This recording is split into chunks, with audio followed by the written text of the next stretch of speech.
Sir मेरा एक question है कि आप बोलते हैं कि success come from experience and experience come from bad experiences, but जो एक्सपीरियंस और बैड एक्सपीरियंस है वो हमेशा डिप्रेशन देते हैं। तो सक्सेस तो आती ही नहीं है, सक्सेस तक पहुंचते तक इतना डिप्रेस हो जाते हैं कि या तो वो फील्ड चेंज कर देते हैं या फिर वो वहां तक पहुंचने के लिए कुछ फाइनेंशियली लॉस इतना हो जाता है कि वो ईएमआई को बर्डन्स वगैरह ये सब चीजें चल जाती है। तो इसके अंदर ऐसा ऐसा क्या किया जाए कि वो जो डिप्रेशन बैड एक्सपीरियंस और एक्सपीरियंस से आता है उसको वो चेंज करके, थॉट को चेंज करके मैं आगे बढ़ सकूं। पहले मैं आपका क्वेश्चन अच्छे से समझ लेता हूं, आप बताना कि मैं ठीक सोच रहा हूं या नहीं।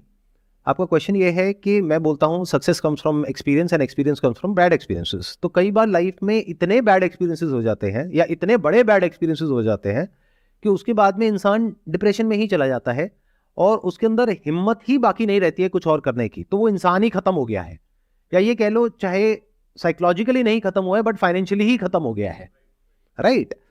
अब अगर ये जो मैंने कहा उसको, बात को आप डीपली नहीं समझोगे या मेरे कॉन्टेक्स्ट को नहीं समझोगे, मेरे स्टैंड पॉइंट को नहीं समझोगे कि मैंने किस स्टैंड पॉइंट से ये बात कही, तो गड़बड़ हो जाएगी।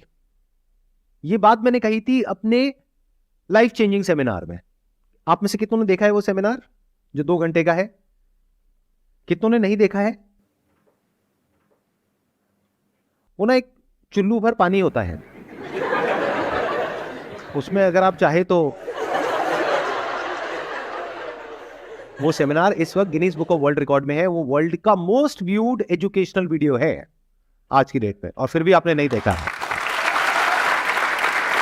तो देख लेना भाई, वो वहां से कुछ अच्छा सीखने को मिल सकता है आपको। एनी हाउ, तो वहां पर जो मैंने बात कही थी वो कही थी अपने स्टैंड पॉइंट से, जब मैं उस सेमिनार के लास्ट पार्ट में अपनी स्टोरी बता रहा था कि देखो मेरे को ये नुकसान हुआ, फिर ये हुआ, फिर ये हुआ, फिर ये हुआ। फिर मैंने क्या कहा कि वो सब जो फेलियर्स थे मेरे, वो आपस में जाकर के कनेक्ट हो गए, क्योंकि अगर वो फेलियर्स नहीं हुए होते तो ये सक्सेस भी नहीं हो पाती। लेकिन अगर आपने ध्यान से ऑब्जर्व किया, मेरे वो सारे फेलियर्स बहुत छोटे छोटे थे। एक भी फेलियर इतना बड़ा नहीं था जिसकी वजह से कि मैं पूरी तरह से खत्म हो गया। यानी अगर मैं फाइनेंशियल टर्म्स में बात करूं, एक फेलियर में मानो मुझे नुकसान हुआ 5-10 हजार रुपए का, एक में हुआ 15 हजार रुपए का, एक में हुआ 50 हजार रुपए का। तो ऐसा नहीं हो गया कि मेरे को 50 लाख का नुकसान हो गया या मैंने अपने फादर का घर गिरवी रख दिया और उसके बाद में हम सड़क पे आ गए। ऐसा कभी नहीं हुआ, ऐसा मैंने कभी कोई स्टेप नहीं उठाया। प्लस उस सेमिनार में बार बार मैंने एक बात कही कि ना भागना है ना रुकना है, बस चलते रहना है और छोटे छोटे स्टेप्स उठाने हैं।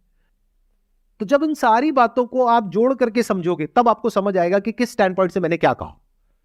मतलब क्या कि अगर आप लोग छोटे छोटे स्टेप्स उठाते हो तो रिस्क भी छोटे छोटे हैं, तो फेलियर भी छोटे छोटे हैं, तो वहां से बाहर निकलना बहुत आसान है।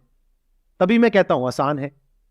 बट अगर इस फंडे को आप लगा देते हो कोई बहुत बड़े स्टेप में जहां पे बहुत बड़ा रिस्क है और बहुत बड़ा फेलियर है, तो वहां पर कुछ भी आसान नहीं है।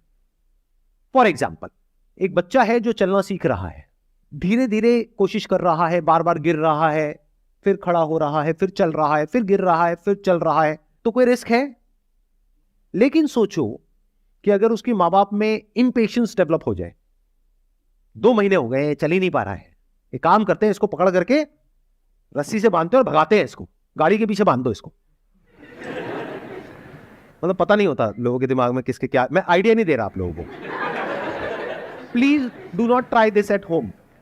बट मान लेते हैं कोई बावले माँ बाप हैं, उन्होंने क्या किया, बोला कि अब मैं अपने बच्चे को आज ही चलना सिखा दूंगा। क्यों 2-4-6 महीने खराब करने हैं?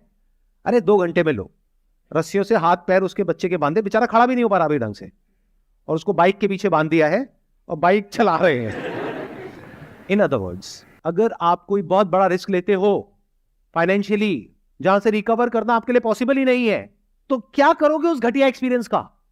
छोटे रिस्क लो, छोटे स्टेप्स उठाओ, जब वहां पे कॉन्फिडेंस आ जाए तब थोड़ा सा उसको लेवल को बढ़ाओ। अगर तैरना नहीं आता है तो पहले कम गहरे पानी से सीखो, जब सीख जाओ तो गहरे पानी में जाओ, वो भी साइड साइड से, बीच में मत चले जाओ। किसी से टक्कर हुई और नीचे गए तो गए। तो अगर आप धीरे धीरे स्विमिंग सीख रहे हो तो कोई रिस्क नहीं है, तो सब कुछ आसान है। Then success comes from experience and experience comes from bad experiences. यानी कि जब आप तैरने की कोशिश करोगे और नहीं तैर पाओगे तो आपको समझ आ गया, अच्छा इस तरीके से नहीं तैर पाते तो चलो किसी और तरीके से ट्राई करते हैं। लेकिन ये सब आप कहां ट्राई कर रहे हो? शैलो वाटर में, तब आसान है। लेकिन अगर मेरी ये बात सुनी और जबरदस्त आपके अंदर मोटिवेशन आई और आपने कहा सब कुछ आसान है और जा करके छलांग लगा दी सीधा गहरे पानी में, तो आसान है बोलने के लिए भी कोई नहीं बचेगा। यही गलती हम कर बैठते हैं, जरूरत से ज्यादा एक्साइटेड हो जाते हैं, अपनी बुद्धि का प्रयोग नहीं करते हैं, कोई बड़ा स्टेप उठा लेते हैं। जब बड़ा स्टेप उठा लिया तो रिस्क भी बड़ा हो गया, फिर फेलियर इतना बड़ा हो गया कि जिंदगी भर आप उससे पीछा नहीं छुड़ा सकते। तो हमेशा लाइफ में छोटे छोटे स्टेप्स उठाओ, तब तक जब तक कि आप इतने बड़े नहीं हो जाते। अंदर से आपको पता लग जाएगा कि मेरी कैपेसिटी क्या है। तब भी जो आपकी कैपेसिटी है उससे थोड़ा सा कम रिस्क लो।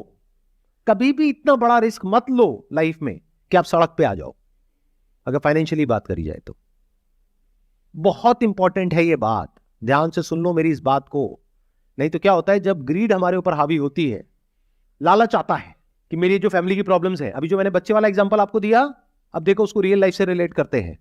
अभी आप हंस रहे थे कि ऐसा कौन करता है, लेकिन आप लोग सब ऐसा करते हो। हाँ, अपने बच्चे के साथ नहीं करते, खुद के साथ करते हो। कैसे करते हो? घर में फाइनेंशियल प्रॉब्लम है, किसके नहीं है? हर दूसरे घर में मेजर फाइनेंशियल प्रॉब्लम है, आप सबके भी घर में होगी। रातों रात तो सॉल्यूशन निकलेगा नहीं, लेकिन आपको रातों रात सॉल्यूशन चाहिए। तो आपने कहीं कुछ देखा जहां से आपको ऐसा लगा कि अगर मैं ये कर दूंगा तो अगले 2 महीने में मेरी ये जो फाइनेंशियल प्रॉब्लम है, जो 20 साल में क्रिएट हुई है, वो 2 महीने में सॉल्व हो जाएगी। और उस चक्कर में, क्योंकि वो ग्रीड अब आपके ऊपर इतनी हावी हो गई, आपने जा करके जो भी पैसा था आपके पास में बचा खुचा, उसको भी ले जा करके कहीं ऐसी जगह पे लगा दिया किसी इंसान के कहने पर, और उसके बाद में वो पैसा भी डूब गया। तो अब पहले एक प्रॉब्लम थी फाइनेंशियल, अब उससे भी बड़ी प्रॉब्लम हो गई है।